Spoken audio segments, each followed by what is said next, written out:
Here we are at Lake Rotaara in the middle of the Tongariro Power Scheme.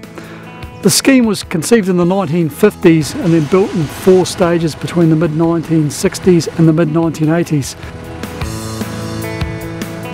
The scheme itself is essentially a large water collection scheme. So water is diverted from 3 catchments into the Lake Taupo catchment. Those headwater catchments are the Upper Whanganui, the Whangaehu and the Moawhanga catchments. That water that would normally have flowed out to the west and then to the south of Mount Ruapehu is diverted north through a series of intake structures that then divert water into a series of tunnels, canals, lakes through to the 2 power stations, Tukua and Rangipo.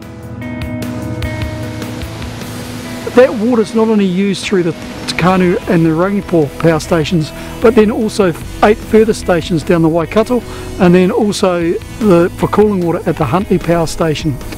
As such, that water is used many times over to produce electricity for New Zealanders as a whole.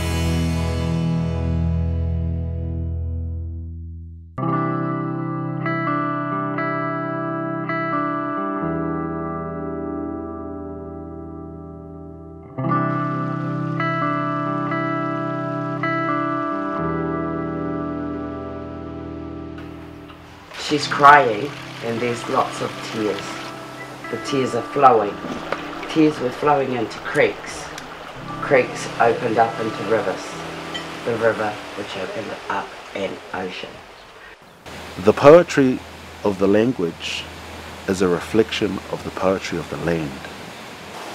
You listen to the song of the wind as it dances with the trees.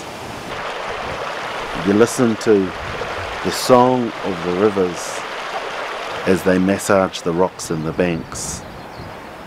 And that song is muffled. It's muffled when the water is taken away.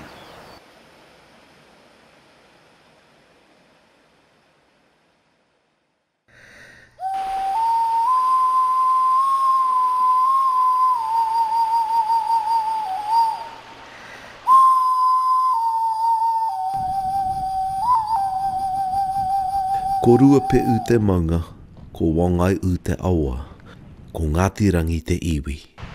Affectionately known as Koro by the people of the land, Mount Ruapehu stands majestically over the North Island.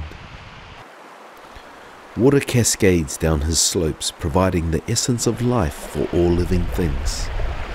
Over the last 60 years, the quantity and quality of this most precious resource has been under pressure from human demand. Recently, the local iwi Ngāti Rangi and energy giant Genesis have partnered together to find a way forward that will see customary rights acknowledged and still leave room for power generation. About early 2000s, the Genesis resource consent was up. And we had an environmental court hearing here at Tirorangi, where we appealed the original consent that was given. And so where we are today is a result of intensive discussions for almost a year around late 2009 and through to 2010, where Genesis would come to Ohakune each time and would nut things out, identify ways for an out-of-court agreement, and we were able to start to find a way forward.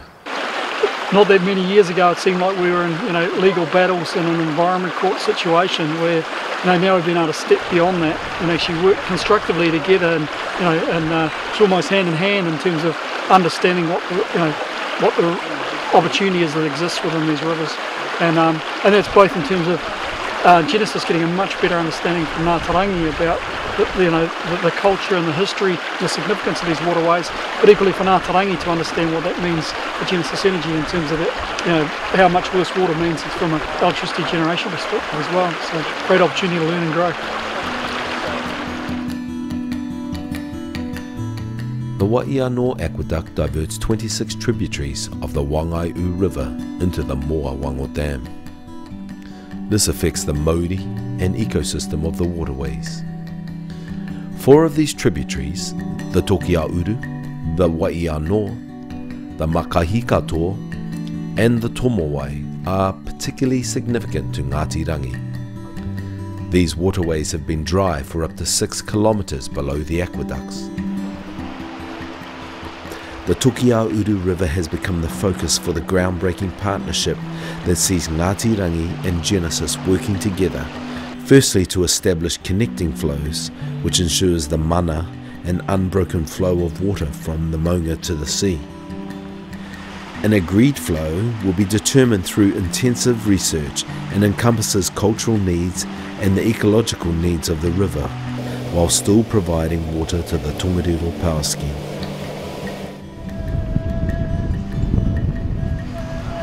For both parties to further understand cultural and customary rights, leading river researcher Gail Tipa was invited to conduct a cultural flow study.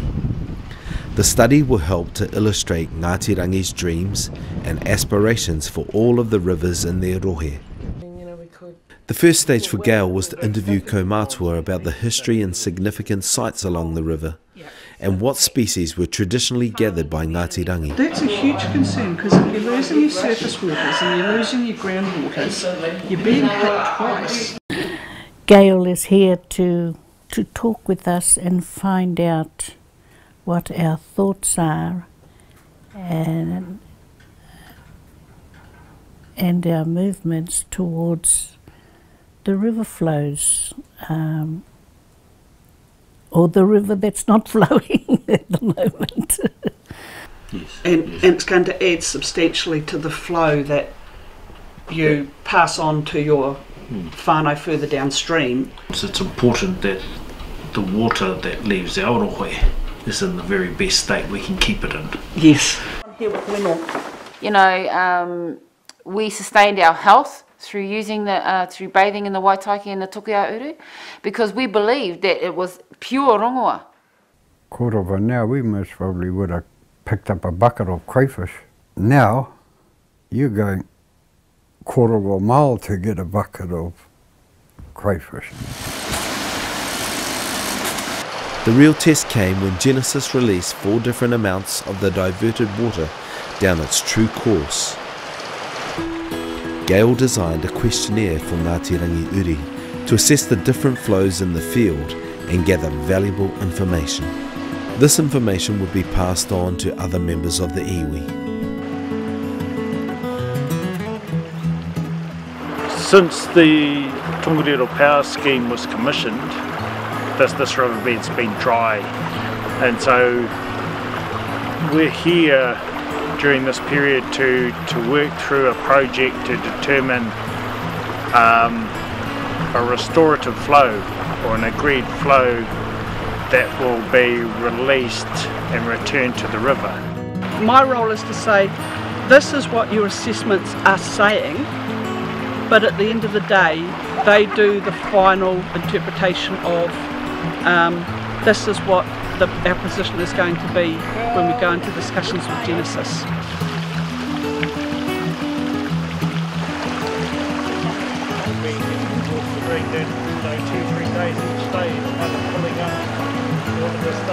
Alongside the cultural flows study, John Hayes led a team of river scientists to undertake a habitat mapping survey. I'm just looking at the river from the point of view of how good the habitat is and how much the flow fills the channel, so whether there's sufficient depth for fish to live in, tuna, eels, trout, kora to live in along the banks. My specialty is sort of tuna or eels, and I'm looking at the habitat that's available for them.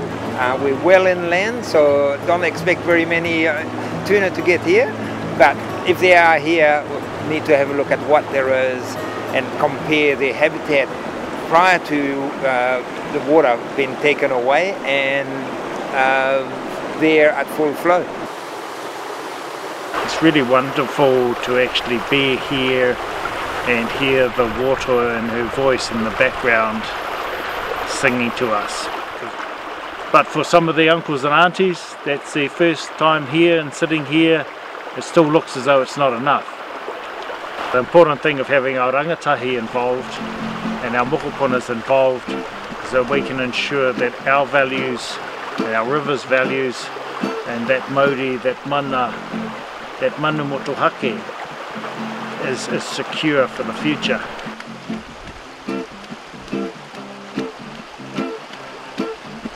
We respect the fact that sometimes the discussions are hard. And yeah, we've signed things for us to get a connected flow and agreed flow, but those discussions will still be hard.